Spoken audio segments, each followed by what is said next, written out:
मित्रों, मोदी जी के शासनकाल में जिस तरह से राष्ट्रीय शिक्षा नीति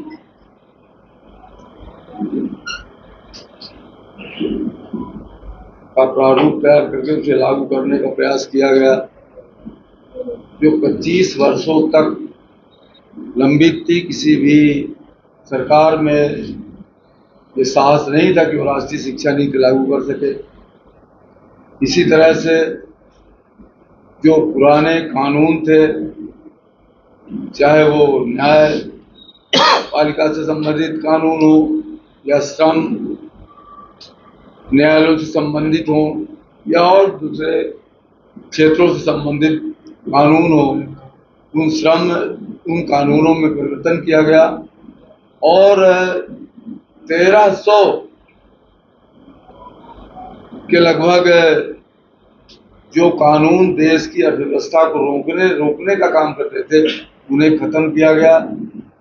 वैश्विक धरोहर सांस्कृतिक जागरण का काम मोदी सरकार ने किया है और आज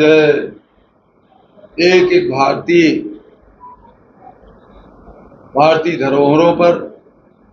भारतीय संस्कृति पर, भारतीय परंपराओं पर गर्व कर रहा है और इसका प्रकाश, इसकी आभा, इसका प्रभाव पूरी दुनिया में फैल रहा है। साथ ही जिस तरह से कृषि के क्षेत्र में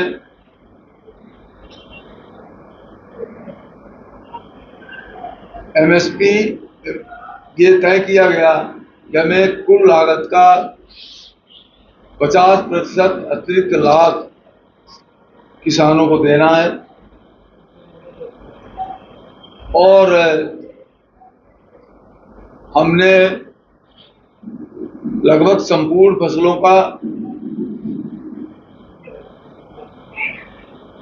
कृषि लागत से 50% लाभ देने का प्रयास किया है। कुछ फसलें तो ऐसी हैं जिनमें 180% तक लाभ मिल रहा है लोगों किसानों को।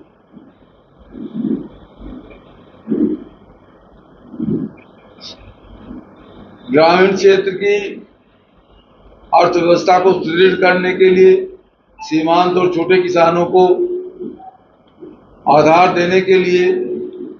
किसान सम्मान निधि का जो प्रावधान किया गया है, उससे कृषकों में एक आत्मनिर्भरता की भावना प्रबल हुई है। जब वो पीक सीजन होता है उनका, एक छोटे किसान के लिए ये राशि वरदान साबित होती है। अगर हम शौचालय का और मकानों का सामाजिक ऑडिट करें, मैं तो संख्या ठीक है, तो आज पहले हम लोग जाते थे तो गांव के लोग कहते थे कि नहीं, उस रास्ते से मत जाइए, वहां मानव की गंदगी पड़ी हुई। आज उन्हीं रास्तों में इक्का दुक्का गंदगी दिखती है, बाकी कोई सारे रास्ते गंदगी विहीन दिखते हैं। मानव गंदगी की बात कर रहा हूं, उसको दूसरा। इसी तरह से अभी मैं मऊगंज में था तो मेरे कार्यकर्ता लोग वहां सब साथी थे, तो मैंने पूछा कितने घरों में खपड़ा, कितने गांवों में खपड़ा पाता जा रहा है। ये कपड़ा पताई का सीजन है, अधिकतर आप में से अधिकतर लोग गांव के जनजीवन से जुड़े हुए लोग हैं, तो केवल 4 करोड़ मकान बना के नहीं दिया, 4 करोड़ का गुणात्मक प्रभाव ये हुआ कि अब लोग स्वयं का मकान बनाने लगे, पक्का मकान बनाने लगे और गांव में अब खपड़ा